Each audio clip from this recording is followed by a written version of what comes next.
आसेयभाष्टकम्। सावित्र्युवाच तपसा धर्ममाराध्य पुष्करे भास्करः पुरा।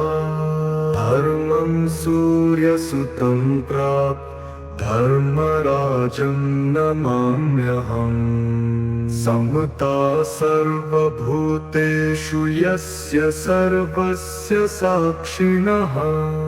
अतो यन्नाम शमनमिति तं प्रणमाम्यहम्।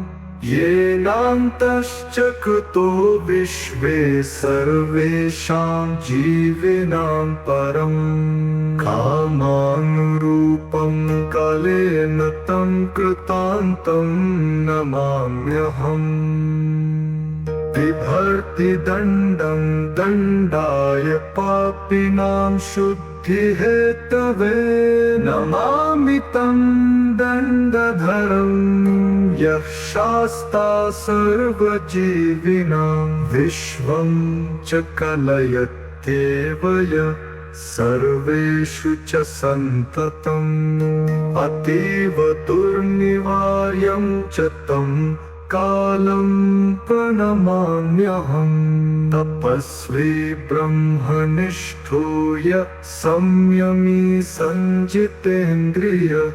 जीवानां कर्मफलदस्तं यमं प्रणमाम्यहम्। स्वात्मारामश्च सर्वज्ञो मित्रं पुण्यकृतां भवेत्। पापिनां क्लेशदो यस्तं पुण्यमित्रं नमाम्यहम्। यज्जन्म ब्रह्मणोषेण ज्वलन्तं ब्रह्म तेजसा।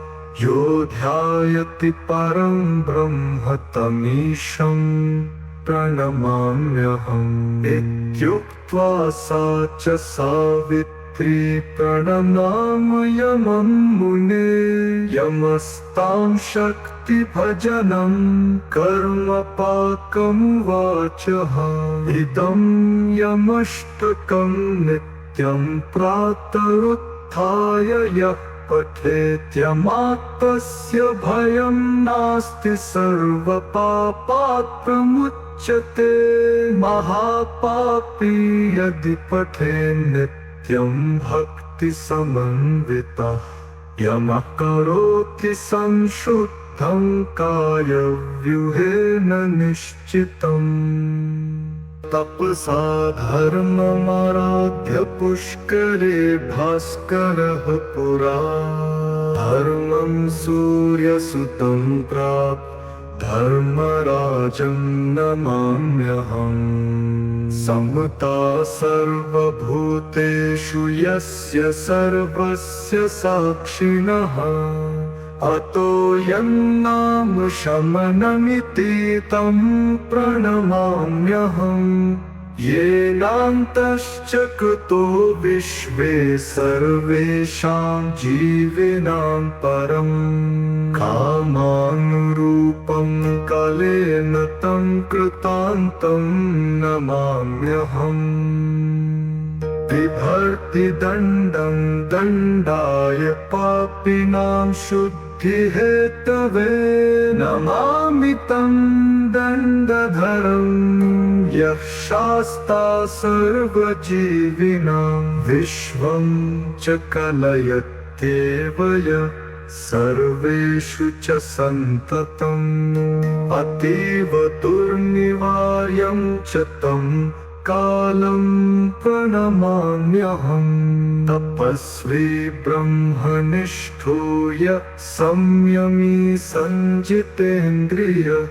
जीवानां कर्मफलदस्तं यमं प्रणमाम्यहम्। स्वात्मारामश्च सर्वज्ञो मित्रं पुण्यकृतां भवेत्। पापिनां क्लेशदो यस्तं पुण्यमित्रं नमाम्यहं यज्जन्म ब्रह्मणोषेण ज्वलन्तं ब्रह्म तेजसा यो ध्यायति परं ब्रह्म तमीशं प्रणमाम्यहम् इत्युक्त्वा सा च सावित्री प्रणमामयमं मुने यमस्तां शक्तिभजनं कर्मपाकमुवाचः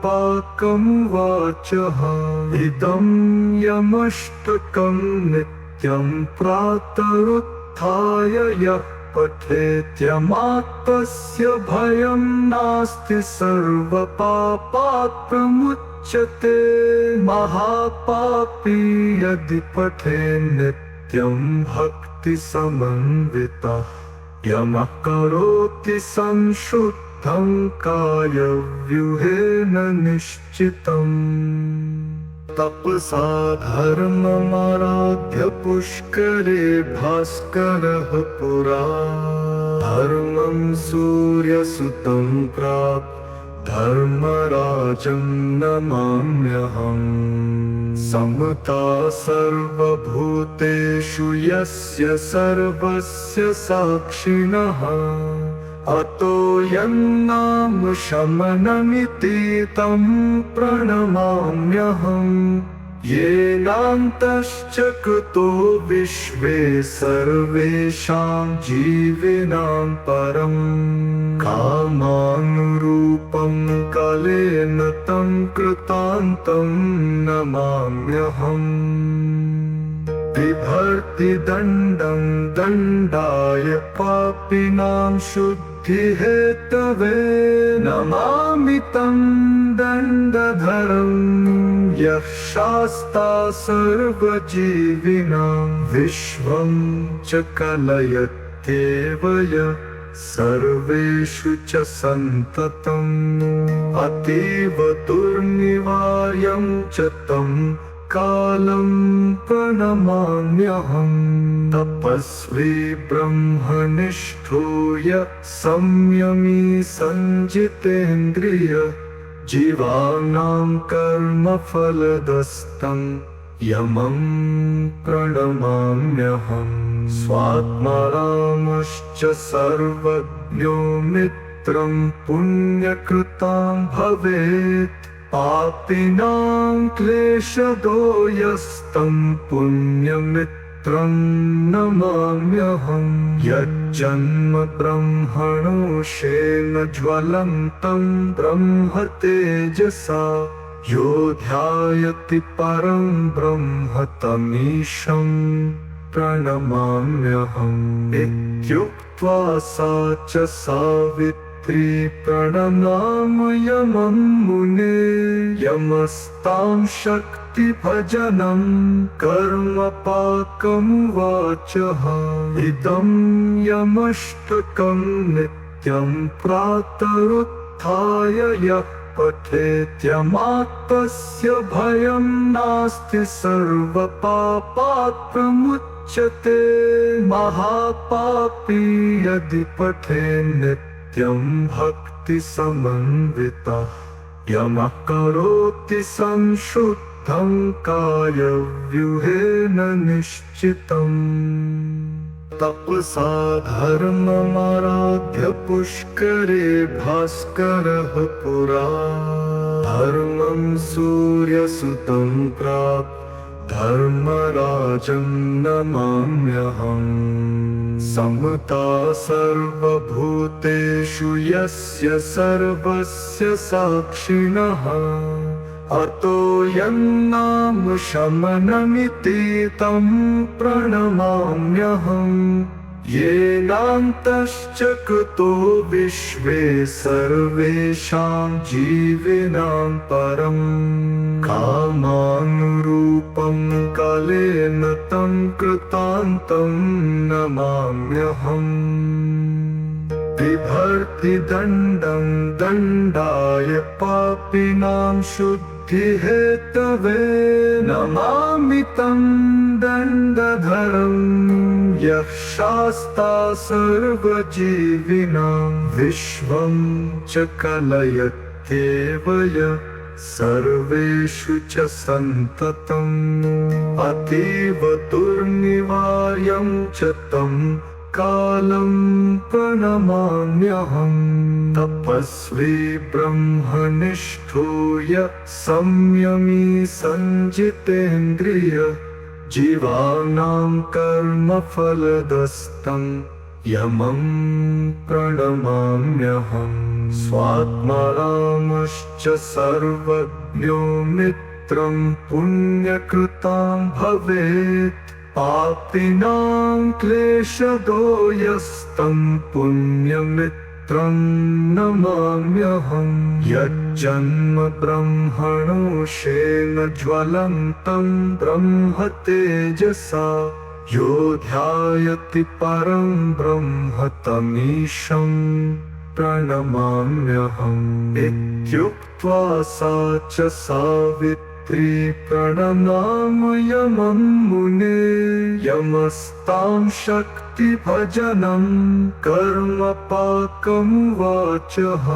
इदं यमष्टकं नित्यं प्रातरुत्थाय यः पठेत्यमात्मस्य भयं नास्ति सर्वपापात् प्रमुच्यते महापापी यदि पठे नित्यं भक्तिसमन्वितः यमः करोति संशुद्धं कायव्यूहेन निश्चितम् तपसा धर्ममाराध्य पुष्करे भास्करः पुरा धर्मं सूर्यसुतं प्राप्त धर्मराजं नमाम्यहम् समता सर्वभूतेषु यस्य सर्वस्य साक्षिणः अतो यन्नाम शमनमिति तं प्रणमाम्यहम्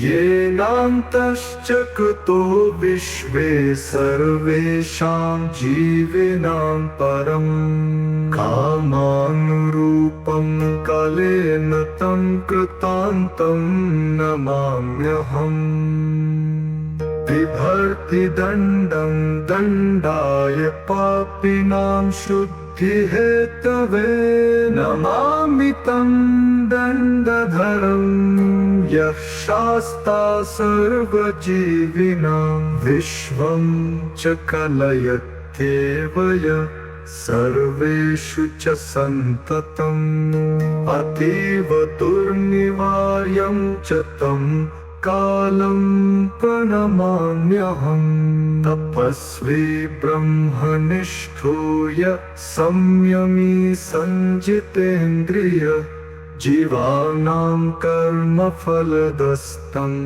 यमं प्रणमाम्यहम् स्वात्मारामश्च सर्वज्ञो मित्रं पुण्यकृतां भवेत् पापिनां क्लेशदो यस्तं पुण्यमित्रं नमाम्यहम् यज्जन्म ब्रह्मणोषेण ज्वलन्तं ब्रह्म तेजसा यो ध्यायति परं ब्रह्म तमीशं प्रणमाम्यहम् इत्युक्त्वा सा च सावित्री प्रणमामयमं मुने यमस्तां शक्तिभजनं कर्मपाकमुवाचः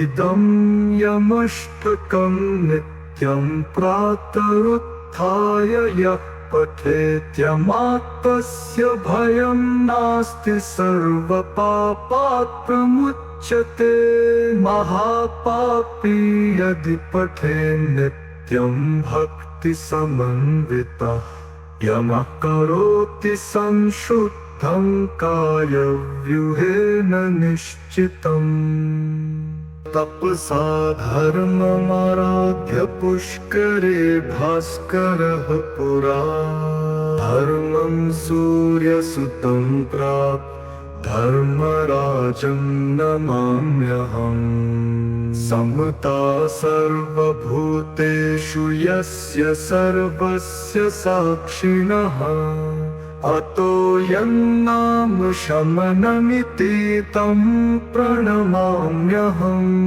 येनान्तश्च कृतो विश्वे सर्वेषां जीविनां परं कामानुरूपं कालेन तं कृतान्तं नमाम्यहम् बिभर्ति दण्डं दण्डाय पापिनां शुद्धिहेतवे नमामि तं दण्डधरं यः शास्ता सर्वजीविनां विश्वं च कलयत्येव यः सर्वेषु च सन्ततम् अतीव दुर्निवार्यं च तं कालं प्रणमाम्यहम् तपस्वी ब्रह्मनिष्ठो यः संयमी सञ्जितेन्द्रिय जीवानां कर्मफलदस्तं यमं प्रणमाम्यहम् स्वात्मारामश्च सर्वज्ञो मित्रं पुण्यकृतां भवेत् पापिनां क्लेशदो यस्तं पुण्यमित्रं नमाम्यहम् यज्जन्म ब्रह्मणोषेण ज्वलन्तं ब्रह्म तेजसा यो ध्यायति परं ब्रह्म तमीशं प्रणमाम्यहम् इत्युक्त्वा सा च सावित्री प्रणनामयमं मुने यमस्तां शक्तिभजनं कर्मपाकमुवाचः इदं यमष्टकं नित्यं प्रातरुत्थाय यः पठेत्यमात्मस्य भयं नास्ति सर्वपापात् प्रमुच्यते महापापी यदि पठेन्नित्यं भक्तिसमन्वितः यमः करोति संशुद्धं कायव्यूहेन निश्चितम् तपसा धर्ममाराध्य पुष्करे भास्करः पुरा धर्मं सूर्यसुतं प्राप्य धर्मराजं नमाम्यहम् समता सर्वभूतेषु यस्य सर्वस्य साक्षिणः अतो यन्नाम शमनमिति तं प्रणमाम्यहम् येनान्तश्च कृतो विश्वे सर्वेषां जीविनां परं कामानुरूपं कालेन तं कृतान्तं नमाम्यहम् बिभर्ति दण्डं दण्डाय पापिनां शुद्धिहेतवे नमामि तं दण्डधरं यः शास्ता सर्वजीविनां विश्वं च कलयत्येव यः सर्वेषु च सन्ततम् अतीव दुर्निवार्यं च तं कालं प्रणमाम्यहम् तपस्वी ब्रह्मनिष्ठो यः संयमी सञ्जितेन्द्रिय जीवानां कर्मफलदस्तं यमं प्रणमाम्यहम् स्वात्मारामश्च सर्वज्ञो मित्रं पुण्यकृतां भवेत् पापिनां क्लेशदो यस्तं पुण्यमित्रं नमाम्यहम् यज्जन्म ब्रह्मणोषेण ज्वलन्तं ब्रह्म तेजसा यो ध्यायति परं ब्रह्म तमीशं प्रणमाम्यहम् इत्युक्त्वा सा च सावित्री प्रणमामयमं मुने यमस्तां शक्तिभजनं कर्मपाकं वाचः इदं यमष्टकं नित्यं प्रातरुत्थाय यः पठेत्यमात्मस्य भयं नास्ति सर्वपापात् प्रमुच्यते महापापी यदि पठेन् नित्यं भक्तिसमन्वितः यमः करोति संशुद्धं कायव्यूहेन निश्चितम् तपसा धर्ममाराध्य पुष्करे भास्करः पुरा धर्मं सूर्यसुतं प्राप्य धर्मराजं नमाम्यहम् समता सर्वभूतेषु यस्य सर्वस्य साक्षिणः अतो यन्नाम शमनमिति तं प्रणमाम्यहम् येनान्तश्च कृतो विश्वे सर्वेषां जीविनां परम् कामानुरूपं कालेन तं कृतान्तं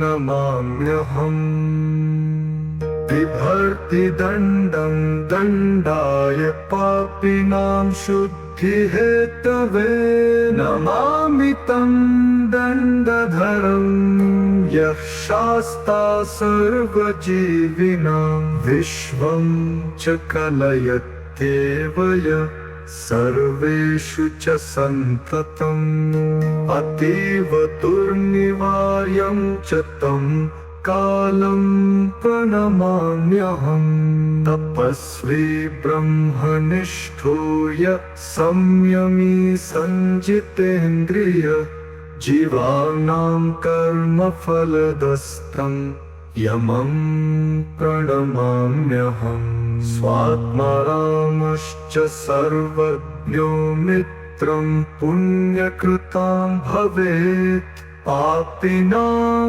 क्लेशदो यस्तं पुण्यमित्रं नमाम्यहम् यज्जन्म ब्रह्मणोषेण ज्वलन्तं ब्रह्म तेजसा यो ध्यायति परं ब्रह्म तमीशं प्रणमाम्यहम् इत्युक्त्वा सा च सावित्री प्रणमामयमं मुने यमस्तां शक्तिभजनं कर्मपाकं वाचः इदं यमष्टकं नित्यं प्रातरुत्थाय यः पठेत्यमात्मस्य भयं नास्ति सर्वपापात् प्रमुच्यते महापापी यदि पठेन् नित्यं भक्तिसमन्वितः यमः करोति संशुद्धं कायव्यूहेन निश्चितम् तपसा धर्ममाराध्य पुष्करे भास्करः पुरा धर्मं सूर्यसुतं प्राप्य धर्मराजं नमाम्यहम् समता सर्वभूतेषु यस्य सर्वस्य साक्षिणः अतो यन्नाम शमनमिति तं प्रणमाम्यहम् येनान्तश्च कृतो विश्वे सर्वेषां जीविनां परम् कामानुरूपं कालेन तं कृतान्तं नमाम्यहम् बिभर्ति दण्डं दण्डाय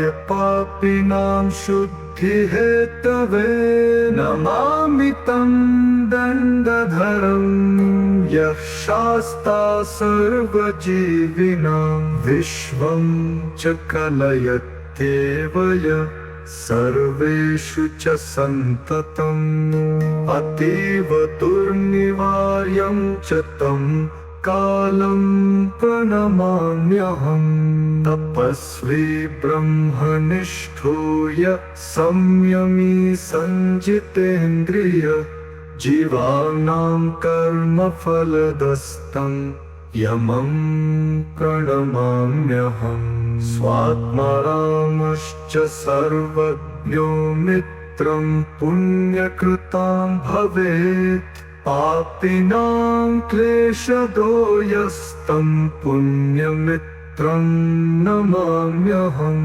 यज्जन्म ब्रह्मणोषेण ज्वलन्तं ब्रह्म तेजसा यो ध्यायति परं ब्रह्म तमीशं प्रणमाम्यहम् इत्युक्त्वा सा च सावित्री प्रणमामयमं मुने यमस्तां शक्तिभजनं कर्मपाकमुवाचः इदं यमष्टकं नित्यं प्रातरुत्थाय यः पठेत्यमात्मस्य भयं नास्ति सर्वपापात् प्रमुच्यते महापापी यदि पठे नित्यं भक्तिसमन्वितः यमः करोति संशुद्धं कायव्यूहेन निश्चितम् तपसा धर्ममाराध्य पुष्करे भास्करः पुरा धर्मं सूर्यसुतं प्राप्य धर्मराजं नमाम्यहम् समता सर्वभूतेषु यस्य सर्वस्य साक्षिणः अतो यन्नाम शमनमिति तं प्रणमाम्यहम् येनान्तश्च कृतो विश्वे सर्वेषां जीविनां परं कामानुरूपं कालेन तं कृतान्तं नमाम्यहम् बिभर्ति दण्डं दण्डाय पापिनां शुद्धिहेतवे नमामि तं दण्डधरं यः शास्ता सर्वजीविनां विश्वं च कलयत्येव यः सर्वेषु च सन्ततम् अतीव दुर्निवार्यं च तं कालं प्रणमाम्यहम् तपस्वी ब्रह्मनिष्ठो यः संयमी सञ्जितेन्द्रिय जीवानां कर्मफलदस्तं यमं प्रणमाम्यहम् स्वात्मारामश्च सर्वज्ञो मित्रं पुण्यकृतां भवेत् पापिनां क्लेशदो यस्तं पुण्यमित्रं नमाम्यहम् यज्जन्म ब्रह्मणोषेण ज्वलन्तं ब्रह्म तेजसा यो ध्यायति परं ब्रह्म तमीशं प्रणमाम्यहम् इत्युक्त्वा सा च सावित्री प्रणमामयमं मुने यमस्तां शक्तिभजनं कर्मपाकमुवाचः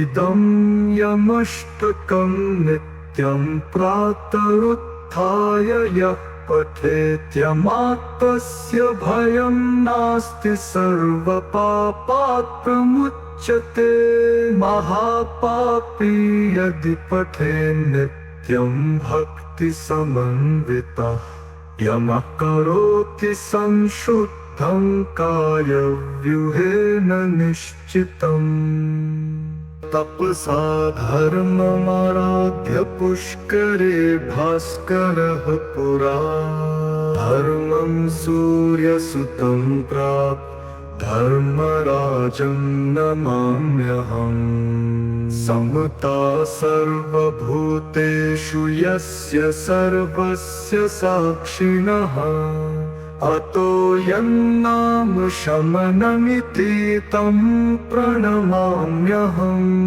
येनान्तश्च कृतो विश्वे सर्वेषां जीविनां परं कामानुरूपं कालेन तं कृतान्तं नमाम्यहम् बिभर्ति दण्डं दण्डाय पापिनां शुद्धिहेतवे नमामि तं दण्डधरं यः शास्ता सर्वजीविनां विश्वं च कलयत्येव यः सर्वेषु च सन्ततम् अतीव दुर्निवार्यं च तं कालं प्रणमाम्यहं तपस्वी ब्रह्मनिष्ठो यः संयमी संजितेन्द्रिय जीवानां कर्मफलदस्तं यमं प्रणमाम्यहं स्वात्मारामश्च सर्वज्ञो मित्रं पुण्यकृतां भवेत् पापिनां क्लेशदो यस्तं पुण्यमित्रं नमाम्यहं यज्जन्म ब्रह्मणोषेण ज्वलन्तं ब्रह्म तेजसा यो ध्यायति परं ब्रह्म तमीशं प्रणमाम्यहम् इत्युक्त्वा सा च सावित्री प्रणमामयमं मुने यमस्तां शक्तिभजनं कर्मपाकमुवाचः इदं यमष्टकं नित्यं प्रातरुत्थाय यः पठेत्यमात्मस्य भयं नास्ति सर्वपापात् प्रमुच्यते महापापी यदि पठेन् नित्यं भक्तिसमन्वितः यमः करोति संशुद्धं कायव्यूहेन निश्चितम्।